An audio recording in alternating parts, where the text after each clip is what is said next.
wabarakatuh. Hamdan wa syukran lillah, salatan wa salaman ala rasulillah. Amma ba'du. Halo anak-anak kelas 1 dasar yang hebat. Apa kabar hari ini? Alhamdulillah, luar biasa. Allahu Akbar. Yes.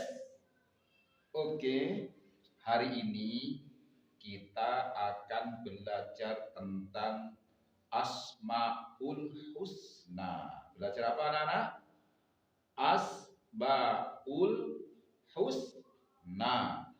Artinya nama-nama yang baik bagi Allah Subhanahu wa ta'ala. Yang akan kita pelajari hari ini adalah Ar-Rahman sama Ar-Rahim. Nah, coba sekarang saya tanya, di mana kira-kira anak-anak sering ketemu dua kata atau dua lafaz ini? Bagus, luar biasa. Yaitu pada lafaz basmalah. Lafaz basmalah itu bunyinya Bismillahirrahmanirrahim. Ya, ada lafaz Bismillahi. Kemudian ada lafaz Ar-Rahmani. Kemudian yang berikutnya lagi ada lafaz Ar-Rahimi. Coba siapa yang tahu artinya? Wah, hebat, luar biasa. Bagus ya. Bismillahi artinya dengan menyebut nama Allah. Ar-Rahmani artinya yang maha pengasih. Kemudian Ar-Rahimi artinya yang maha penyayang. Nah, itulah artinya Ar-Rahman dan Ar-Rahim. Ar-Rahman maha pengasih, Ar-Rahim maha penyayang. Jadi Allah mempunyai nama baik atau Asmaul Husna, Ar-Rahman dan Ar-Rahim. Yang ini paling sering kita dengarkan terdapat pada lafaz Bismillahirrahmanirrahim.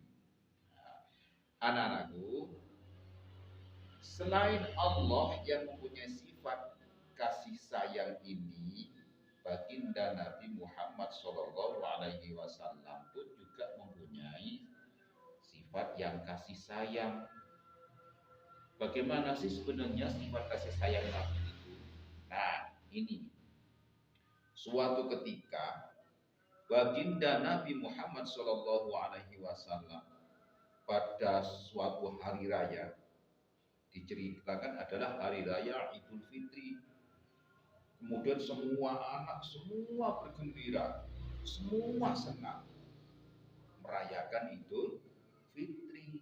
Tapi di situ ada seorang anak kecil yang menangis. Kenapa? Karena melihat semua teman-teman yang merayakan Idul Fitri bersama dengan keluarganya, ayah ibunya, tapi anak ini tidak mempunyai ayah atau ayahnya sudah meninggal atau anak ini yatim. Nah, melihat situasi yang seperti itu, kemudian baginda Nabi datang menghampiri anak tersebut dan Nabi mengatakan kepada anak itu dengan kata-kata yang lembut, "Wahai anakku, maukah aku menjadi ayahmu?" Dengan sangat luar biasa sekali senangnya anak ini menyambut tawaran dari baginda Nabi Muhammad SAW. Bagaimana tidak senang coba? Baginda Nabi itu adalah seorang nabi, seorang pemimpin yang luar biasa, seorang tokoh besar. Kemudian tiba-tiba menawarkan untuk menjadi ayah dari anak ini. Maka dengan sangat senang dan luar biasa. Kemudian anak ini diajak oleh Nabi pulang ke rumah, digantikan baju yang baru dan diaku sebagai anaknya. Maka anak ini akhirnya dapat merayakan Idul Fitri dan turut bergembira dengan teman-temannya yang lain dan dengan senang, dengan bangga karena dia sudah menjadi putra, dianggap sebagai anak daripada Nabi Muhammad SAW. Nah, untuk lebih lengkapnya, coba yuk kita lihat, ini ada kisah tentang baginda Nabi Muhammad SAW ketika pada saat Idul Fitri, kemudian ada seorang anak kecil yang menangis, tidak merayakan, tidak bahagia dengan Idul Fitri karena tidak mempunyai seorang ayah. Bagaimana ceritanya? Kita lihat yang berikut ini.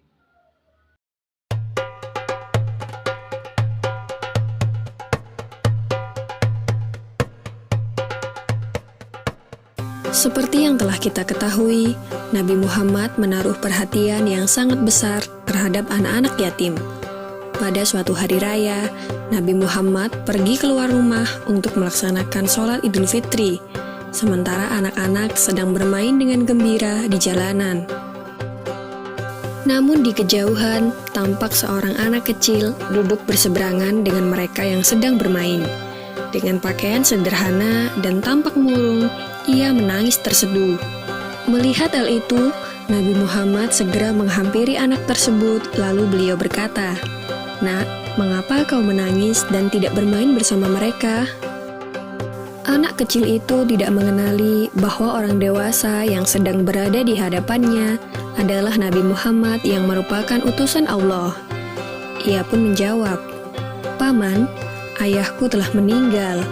Ia mengikuti Nabi Muhammad dalam menghadapi musuh di sebuah pertempuran, tetapi ia gugur dalam medan perang tersebut. Nabi Muhammad mendengarkan dengan seksama rangkaian peristiwa dan nasib malang yang menimpa anak tersebut. Anak itu pun melanjutkan ceritanya. "Ibuku menikah lagi. Ia mengambil warisanku yang merupakan peninggalan ayah, sedangkan suaminya mengusirku. Kini aku tak memiliki apapun, dan hari ini aku melihat teman sebayaku merayakan hari raya bersama ayah mereka. Perasaanku dikuasai oleh kehampaan tanpa ayah, karena itulah aku menangis." Mendengar penjelasan dari anak malang itu, hati Nabi Muhammad runtuh. Ternyata masih ada anak-anak yatim dari sahabat yang gugur membela agama dan Rasulnya di medan perang yang mengalami nasib malang seperti anak itu. Namun Nabi Muhammad segera menguasai diri. Nabi yang duduk berhadapan dengan anak ini segera menggenggam tangannya. "Apakah kau sudi bila aku menjadi ayahmu, Aisyah menjadi ibumu, Ali menjadi pamanmu, Hasan dan Husain sebagai saudaramu, dan Fatimah sebagai saudarimu?" Tanya Nabi Muhammad. Mendengar tawaran itu, anak itu seketika mengerti bahwa yang dihadapannya adalah Nabi Muhammad SAW. "Kenapa tak sudi wahai utusan Allah?" jawab anak ini dengan senyum terbuka. Nabi Muhammad kemudian membawa anak angkatnya pulang ke rumah. Di sana anak ini diberikan pakaian terbaik. Ia dipersilahkan makan hingga kenyang. Penampilannya diperhatikan, lalu diberikan wangi-wangian. Setelah selesai, ia pun keluar dari rumah Nabi Muhammad dengan senyum dan wajah bahagia. Melihat penampilannya yang sudah berbeda, para sahabatnya yang semula sedang bermain bersama mulai bertanya, "Sebelum ini kau menangis, tapi kini kau tampak sangat gembira." "Benar sahabatku, tadinya aku lapar, tetapi lihatlah, sekarang tidak lagi. Aku sudah kenyang. Dulunya aku memang tidak berpakaian bagus, tetapi kini lihatlah, sekarang aku mengenakan pakaian bagus. Dulu memang aku ini yatim, tetapi sekarang aku memiliki keluarga yang sangat perhatian. Nabi Muhammad ayahku, Aisyah ibuku, Ali pamanku, Hasan dan Husain saudaraku, dan Fatimah saudariku. Bagaimana aku tidak bahagia?" Mendengar cerita sahabatnya, mereka tampak menginginkan nasib serupa. Sampai salah satu dari mereka berkata, "Coba saja ayah kita juga gugur pada peperangan itu, sehingga kita juga diangkat sebagai anak oleh Nabi Muhammad." Lalu waktu terus berjalan, usia semakin bertambah, kebahagiaan anak ini pun lenyap ketika selang beberapa tahun setelah itu, Nabi Muhammad meninggal dunia. Meratapi kepergian ayah angkatnya yang paling mulia, ia keluar rumah dan bersedih. Sungguh menyedihkan, kini aku kembali terasing. Aku bukan siapa-siapa lagi. Aku kini menjadi yatim yang kesepian, katanya sambil menangis sedih. Sayyidina Abu Bakar Asy-Syiddiq yang menyaksikan anak ini segera memeluknya. Sayyidina Abu Bakar kemudian mengambil alih pengasuhannya.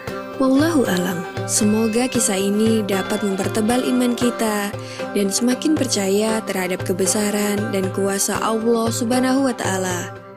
Amin ya Rabbal Alamin.